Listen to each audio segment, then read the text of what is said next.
Hi friends, welcome to channel. Karthigai Deepam சீரியலில் கார்த்திக்கு மொத்த உண்மையுமே தெரிஞ்சுட்டு ரம்யா தான் இதுக்கு எல்லாமே காரணம். ரம்யா தான் வந்துட்டு தீபாவை ஹாஸ்பிட்டலுக்கு இருந்து கூட்டிகிட்டு போனது.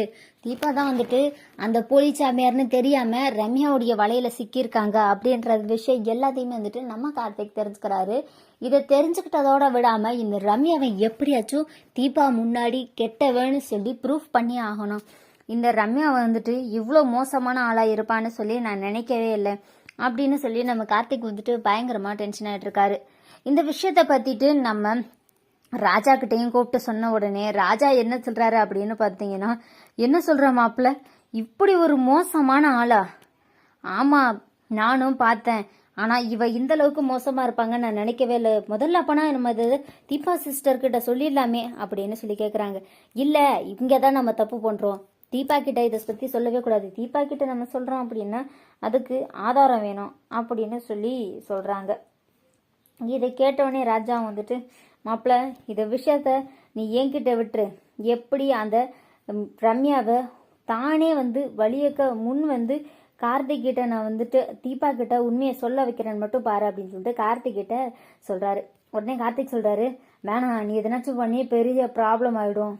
நான் வந்துட்டு அதுக்கு ஒரு பிளான் வச்சுருக்கேன். நான் சொல்கிற மாதிரி மட்டும் நீ செய்ய அப்படின்னு சொல்கிறாங்க. என்னன்னா, அந்த பூலிச்சாமியார் யார் அப்படின்றத தெரிஞ்சுக்கணும் அப்படின்னா முதல்ல நம்ம அந்த லேண்ட் ஓனர்கிட்ட போயிட்டு அந்த ஆளோடைய ஃபோட்டோஸ் எதனாவது இருக்கா, அந்த ஆள் கூட நீங்கள் ஃபோட்டோ எடுத்துக்கிட்டீங்களான்னு கேட்போம். ஸோ அவருமே வந்துட்டு அந்த சாமியார் கூட ஃபோட்டோ எடுத்துக்கிட்டாங்கன்னா கண்டிப்பாக வந்துட்டு அந்த ஃபோட்டோவை நம்மக்கிட்ட ஷேர் பண்ணுவாங்க.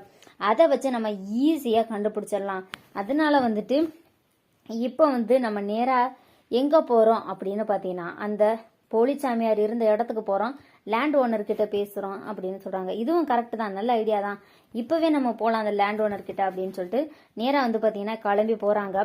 அந்த லேண்ட் ஓனரும் பார்த்துட்டு, சொல்லுங்கள் சார் அப்படின்றாங்க. நாங்கள் போலீஸ்லேருந்து வரோம். இங்கே வந்துட்டு ஒரு சாமியார் இருந்தாரமே, அவருடைய ஃபோட்டோ எதனாச்சும் இருக்கா அப்படின்னு சொல்லி கேட்குறாங்க. இதை கேட்டோன்னே வந்து பார்த்தீங்கன்னா ஃபர்ஸ்ட் வந்துட்டு அவருக்கு இல்லை அப்படின்றாரு.